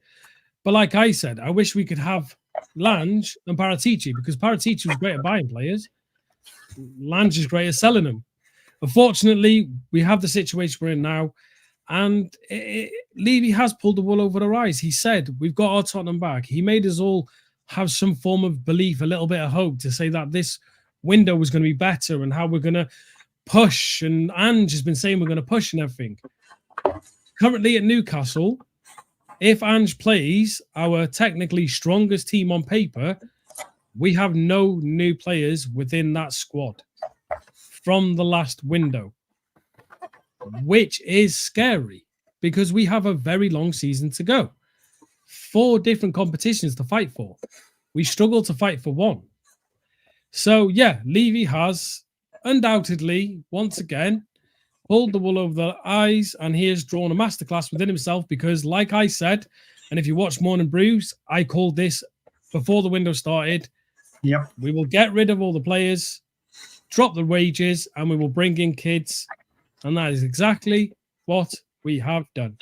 So, yeah. So I will say very quickly, I don't know if Dermot's still here, but Dermot's in the building. Can I say outgoing great, incoming could do better. But Brian, respect your opinion. May not agree on everything, but I respect your opinion. We're all. Listen, I've said, and Dermot, you know very well where I stand when it comes to the ownership. I have said repeatedly, and I do mean repeatedly through this window, across all platforms I go on, outgoings. This has been the best window in Levy's era. For getting Deadwood out, there's no getting around it. There's no putting lipstick on a pig, so to speak. It has been a magnificent window for outgoings. Incomings, again, we are left short. I'm going to tackle the next one, Dave, and I'm going to go, because obviously this is mainly directed, or it is directed at me. You said wait for the end of the window to decide what you already suspected. The window is a flop, so what now? Listen, I know where this is going, International Observer, and he is a friend of mine. Listen, there's going to be loads and loads and loads of demands, and I know it right now. I can tell, and I've already been messaged, and I'm sure other people have. Okay, guys, when's the protest starting? We've got to get him out. We've got to do this. It's not as easy as that. People have got to realise when we did what we did, both when it was me, Graham, and Ryan that started the training ground protest, where we were there for 16 days for 12 hours a day, or the following window, when we did one day of the transfer, the training ground, then people said, do it at every home game. We did. People don't turn up. And the thing is, if there is, and I said this on Colin Shaw, I think I said this at the beginning, and I'm not saying, right, they start now, here we go, we've got to do it, because that's not what I'm saying. And I want people to understand what I'm saying right here, right now. Should these protests start again? Should there be a surge of people saying, right, that's it, Brian, or not just, sorry, I don't want to use me as the main guy, because it's not me, and I will say this every single time that I do it. There are so many people. I may be seen as the voice of the protesters because of, obviously, I have the platforms to do it on. I'm very outspoken on Twitter, so obviously I'm seen regularly, and there's so many people that put so much work in that I do the stuff that we've done with, that are either on Twitter, not on Twitter, go to every single Spurs game, don't go to a game but come to protest. They put in so much goddamn hard work. So should this happen again? Should we be at the part where protests do start again? It is going to be rebranded, repackaged, refreshed. The same message will be Levy out, Enoch out, whatever. But with all the abuse that came both ways, it's got to stop. With all the shouting and screaming, it's why I've done what I've done this summer. I've changed my approach because shouting and screaming and bitching and moaning, whether it be on YouTube, whether it be on Twitter, gets you absolutely goddamn nowhere. I was doing this for 2 years at Levy Out channels and wherever I could do, whether it be We Are Tottenham TV, who, remember, gave me the platform originally to talk about this, to get it spoken about, and others. So if the protests start again, it's not about rallying the people that were there before, because we'll always be there. It's not about bitching and moaning that why are you in the pub rather than coming with us. I know for a fact, and I've said all along, I am where I am and the way I've been against the board because I've been anti-Levy for 16 years. Everyone knows from the very, very, very second. 1 second. Piss off. Phone. I think you probably heard Glory Tottenham Hotspur as my ringtone. Where was I? Yeah, so I've been where I've been with this board since the moment Martin Jol got sacked. There's people that weren't even born when Martin Jol was sacked that now support Tottenham Hotspur. I've seen these things unfold for 16 years. And I think in October it becomes 17 years. 2008. Yeah, whatever it is, whatever the maths works out. There might have been people that got pissed off when Pochettino got sacked. And then they jumped on board. There may be people with the Super League. There may be people with the season that we didn't sign anyone. There are different parts in this process where people said, you know what? I now cannot say I back this board anymore. I've said I've defended them for this reason. I've defended them for that reason. I may have defended them for this. I've stuck my neck out to support this ownership, or sorry, not be against this ownership for XYZ amount of time. Well, now, and do you know what? By the time this window closes, when it finally closes, there could be a lot more people that go, do you know what? That's it. This window I expected more. This window I expected this. This window I expected that. It hasn't happened. I can't defend it anymore. And they're the people that then join. And then you look at it, and I keep saying that I have. I'm going to trap more flies with honey than I do vinegar. The only way you're going to get people to join, the only way you're going to get people to want to participate is if people engage with each other, people talk with each other very, very calmly. There's people in this chat that a year ago, 2 years ago, may have thought I was one of the biggest pricks on YouTube. And, oh, my God, I can't listen to this guy. He's a fool. Whereas now they don't because of the... And you know what? I brought it... It's because I'm so passionate, because I'm so outspoken, because I'm so... I've had this happen for so long. But there will be a time where people go, right, okay, I want to hear more what these guys are speaking about or how these people feel. And maybe their views are starting to align with mine, or my views are starting to align with Levy Out. And the only way this is going to happen, and the only way, if people on this board out, like myself, are going to get the mass people like we had when Sugar, is by people talking and engaging with each other and talking politely, or not, don't mean politely, like P's and Q's, and oh yes, what. I mean talking respectfully to each other and appreciating each other's views and finding common ground, because the way it was being done before was completely, totally doing the opposite. So we shall see what happens at the end of the window or going, because this if you want change, the only way we're going to get it is that way, in my eyes, because if I go on and start calling everyone a see you next Tuesday, or a happy clapper, or a Levy inner, which and I will say, if anyone as of now hears me saying Levy inner, I only say that because it rolls off the tongue when I say Levy out, Levy in. There is no such thing as a Levy inner. You're either Levy out or you're whatever you are to the board. There is no There is no. It's not like the government in out whatever. This is so terminology's got to change. Approach has got to change. Everything's got to change to get the desired effect. And I wish more people would realise that this would happen. And so, listen, Sire will bring it up before we go back to the questions. Pass before.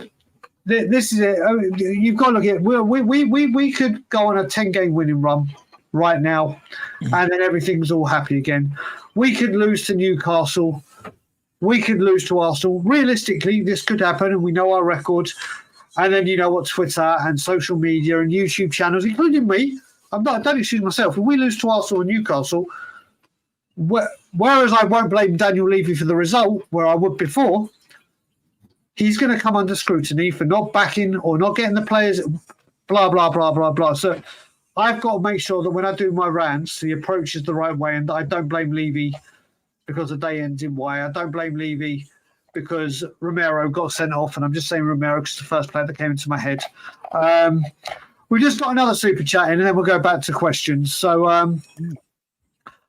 Benitez, to be fair, Levy did spend 65 million on Solanke, 40 million in Maddison, Johnson and Werner alone, but sadly, none of them have improved the team.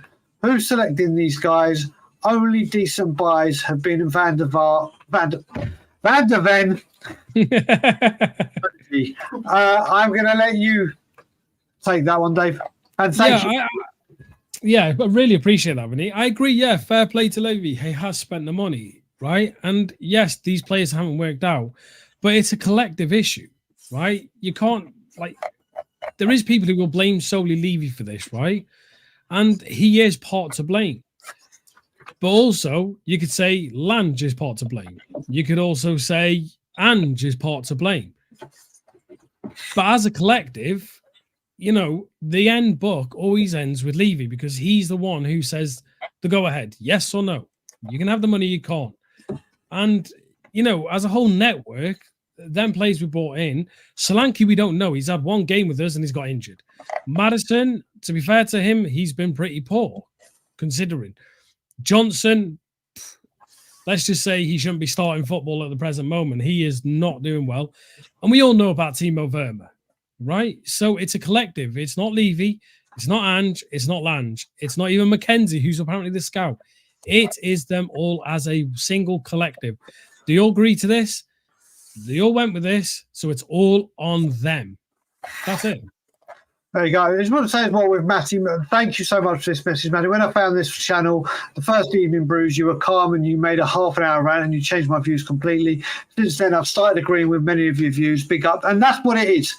That's the hook, line and sinker. People like Matt, who saw me on We Are Tottenham TV originally, didn't know we had a channel, came over. And it's because of this, I feel so much better myself. Like when I finish, my wife has had to deal with me being pissed off with what she's laughing every time I say this. Once I come off stream, I'm like, oh, fuck's sake. But I literally, I haven't let any of the transfers get to me. I haven't let anything get to me like it did because it overtook my life. It overtook my life, and we are things need to change. But if this happens with Matty, and I know there's been others, even when I'm on Chris Cowling, I was dreading, and I do mean dreading, the comments, not in the YouTube chat that come in. I was dreading the YouTube comments you can leave after. Yeah, there was a couple of people that, oh, it's Dagul, I don't listen to him. But the rest of them, oh my God, you should get Dagul on every week. Oh my God, I love listening to Dagul. Oh my God, he raises... And that's the way to do it. Before, we've got another super chat that's just come in, but I'm just going to read something. Because when we were talking about... I said before, I had a wonderful conversation with this guy called John from Seattle Spurs. And he sent me something a few days ago. And I'm just going to read this. He sent me a thing. And when you look at this as well, and this isn't me praising Levy or praising the club, but this is, when you look at it, this is facts that we can't get away from. He sent me a thing. He goes, here we go. The starting lineups for Ange Postecoglou, Antonio Conte, and Jose Mourinho for their second game in respective of their second or their first full season for Conte and obviously Jose because they came halfway through a season. So Jose Mourinho, the Southampton game where I believe we beat Southampton and Sonny got the 4 goals, Kane got the assists. our team was Hugo Lloris, Matt Doherty, Davinson Sanchez, Eric Dyer, Ben Davies, Pierre-Emile Højbjerg, Harry Winks, Lo Celso, Lucas Moura, Harry Kane, Heung-min Son. Fuckload of Deadwood, obviously, and obviously the elite stars that we had. Now the change from the second season with Conte. Hugo Lloris, Emerson Royale, Christian Romero, Eric Dyer, Ben Davies, Rodrigo Bentancur, Højbjerg, Ryan Sessegnon, Kulusevski, Harry Kane, Heung-min Son. Now, the game against Leicester for Tottenham with Ange Postecoglou. Vicario, Porro, Romero, Van der Ven, Destiny, Basuma, Kulusevski, Madison, Johnson, Son, Odegaard. The only one from now, obviously, there's 4 years that have gone by, whatever. There has been drastic change. Has it been the best and could have been better? Absolutely. But the money is being spent. It's, in my eyes, not being spent brilliantly for a long time of it. But there is a huge amount of change in there. And that doesn't mean I'm going, oh, well done, look, we will. That's not what I'm getting at. What I'm getting at is there is change within the playing staff. Still haven't got it down to the letter. And then you can still say, yeah, there may have been injuries and bench, whatever. But if you look at that, let me just go back to the starting defence for just, even if you look at it just for Antonio Conte's game at Chelsea, where the one where Harry Kane scored 2 goals. Our back four was Royale, Romero, Dyer, Davies. Well, now it's Porro, Romero, Van der Ven, Destiny. There's a huge change there. There is a change there until Van der Ven gets seriously injured, and then Ben Davies is still there.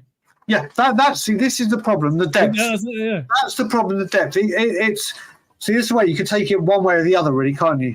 There has been change. If we could get a defence to the way our defence has been addressed, I don't think no one's arguing with big up Nige, big up brother. Lovely message. But you look at it, if we could get a midfield and attack the same strength as that defence, we're done. We're flying. But then it's quality in the sub bench. But we've got another super chat in. Spurs issue. Some want to win now, others in 9 years.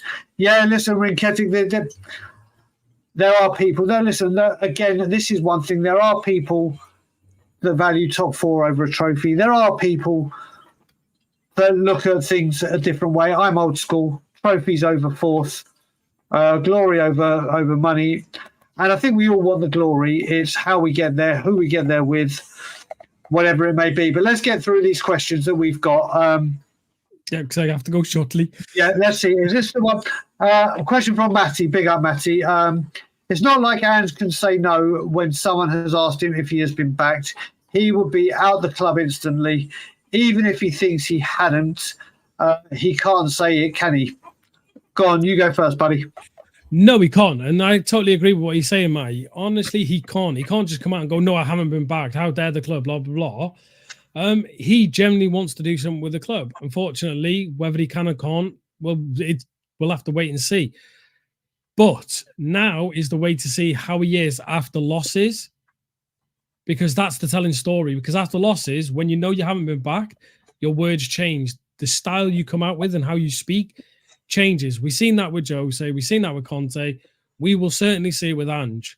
If he is unhappy with his window, when we lose a game, he will change. He will start using selective words to point blame at the owners.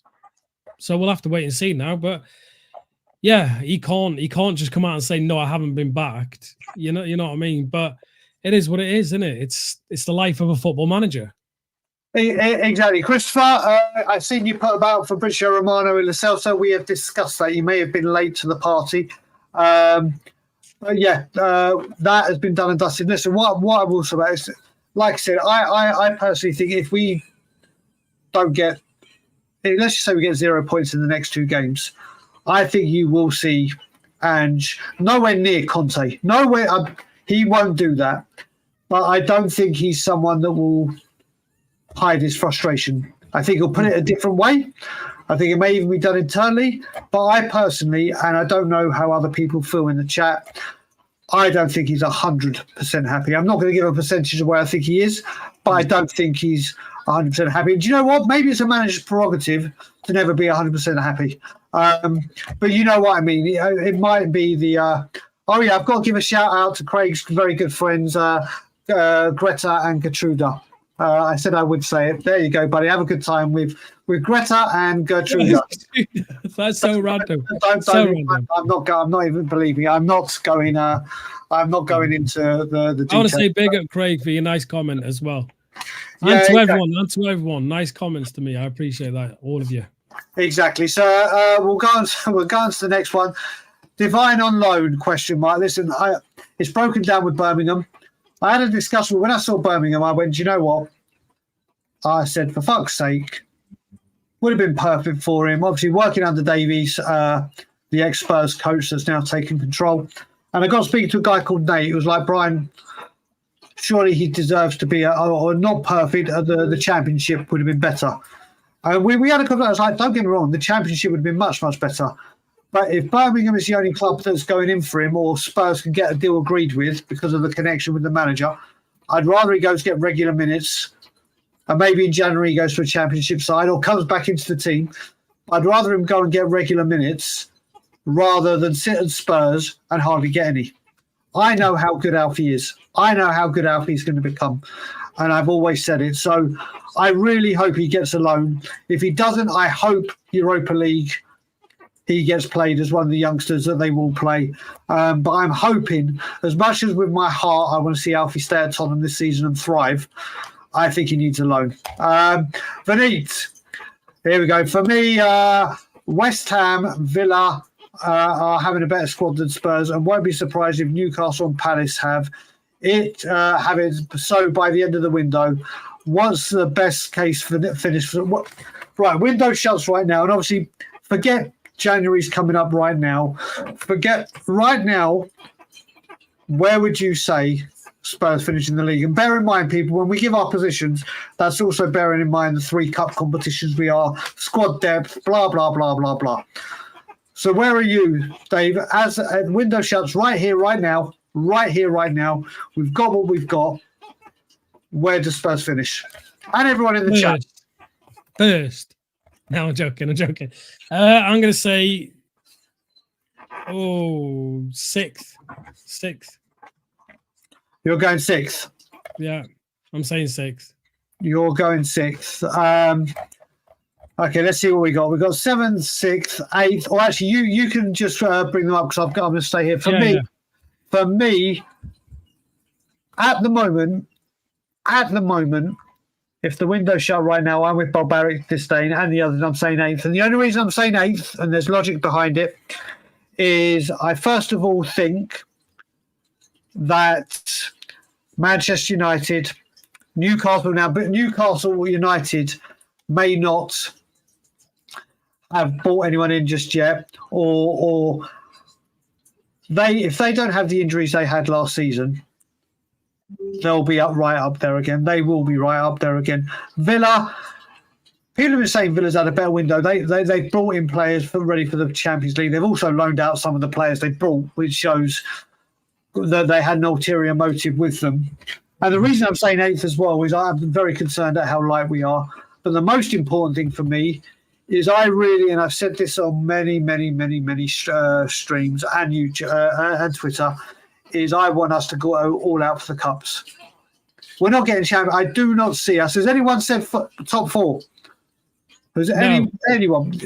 This is the thing. I haven't seen 4th, but someone did say they would take, no matter the position in the league, they will take, I think it was Europa, and then get into the Champions League that way. Where is it? Yeah, there you go. Ilmatic said it. And I like this. I agree. I don't mind. Don't care as long as in Europe, that's a trophy to guarantee Champions League football next season. Exactly. Spot on. That is exactly it. I don't care where we finish in the league, as long as we get a trophy. I want us to progress. I think the only way, if we win the Europa League against the Champions League, it's win-win for us, the supporters, for the players to have a trophy, for the owners for winning a trophy and get people off their back for not winning a trophy, and we get the prize pot of the Champions League. I will take literally, and I'm not joking here. I would take 17th in the Carabao Cup for all I care. No, you're not stupid. It's your opinion. Go with it. Exactly. I mean, Richard, I have to say, I at the moment as we speak, I wildly disagree with you. But that's your opinion. I just don't see how, and I think we need to focus heavily on the Europa League, heavily to get into the Champions League. We'll see. I mean, let's see. Is 17th, 20th, 19th, 18th? No, 17th. Was he saying it'd take relegation in a cup? Yep. Listen, I want a cup. That's what I want. Next question. What hotel have you all booked in Bilbao? We haven't done it yet. I haven't done it yet. We normally do this immediately. And make sure we have a few rooms booked for making the journey, because we would do. Maybe we need to do that. Maybe we need to make a Tottenham on tour match. I can't fly. I'm not allowed to fly, so I can't. Well, there's other ways. You can do a Dennis Bergkamp. There's other ways to get to Spain. Ferry to France, drive through. They will not handle me. The Welsh roadman in Spain. No, I'll get done in, mate. There you go. I mean, so yeah, I mean, that needs to be done, and I think that is the final. Wait a minute, have we got? No, we just got another question. Can I just quickly say this before we do Vinny? Exclusive Tottenham complete agreement with Real Betis for priority option to buy Johnny Cardoso in the future. Cardoso has agreed and documents being prepared right now with Spurs. In case Tottenham decide against signing Cardoso in the future, they will have a sell-on clause. Yay! Sell-on clause for a player we don't own.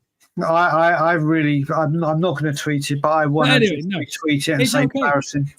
No, it's okay. It's fine, Bri. Woo-sa, sir.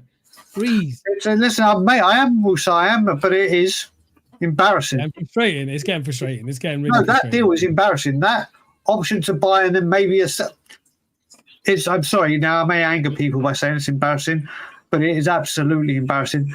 Villa have an ace up their sleeve. It's John Duran. You know, there's a lot of talk about this dude. Isn't there, Dave? Yeah, there is. I know West Ham, I believe, we're trying to go for him. Who have West Ham not tried to go for? Well, but exactly, yeah. I mean, they've literally just signed someone else from PSG. I mean, they've had a brilliant window.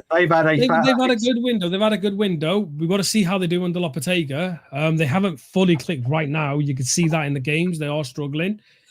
But, yeah, let's see how they go. But, yeah, there's been a lot of talk about John Duran. And, you know what I mean? Who knows? They could use him, whatever. Who knows?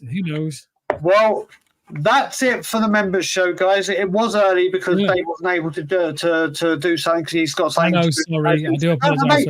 Mate, no, don't. We still put the show on. That was the most important thing. I know. And I managed to get in. But one quick, before you end, Brian, quickly, you, just a harmless potato, will have to film that if that's true. You said it. It's now live to 80-odd people. You film it. Just blur out the naughty part. Don't want to see your harmless potatoes sprouts. Yeah, so we will be back. Me and Brian Ireland will be doing a version of Evening Brews. Obviously, we're both going to be in the same place, so we should do that. Then we will do something straight after the window closes, and I will speak a bit more passionately and a bit more. It will still be like this, disciplined and controlled, and not shouting and screaming and ranting and raving about the board, but it will come. I will say to every one of you that have stayed for the whole show, thank you for being part of it, whether you've been someone that called in, whether you're someone that's been in the chat, whether you're one of the great people that have been so kind to put a super chat in. So, guys, what I will say, whatever you are doing for the rest of the day and the weekend, we will be back to round up the transfer. And then, obviously, Andrew Management will be back after Newcastle. And I believe it is the return of Johnny, my partner in crime, for it to be back. So I will say, everyone, have a great weekend. Like, comment, share, subscribe. And as always, Levy out.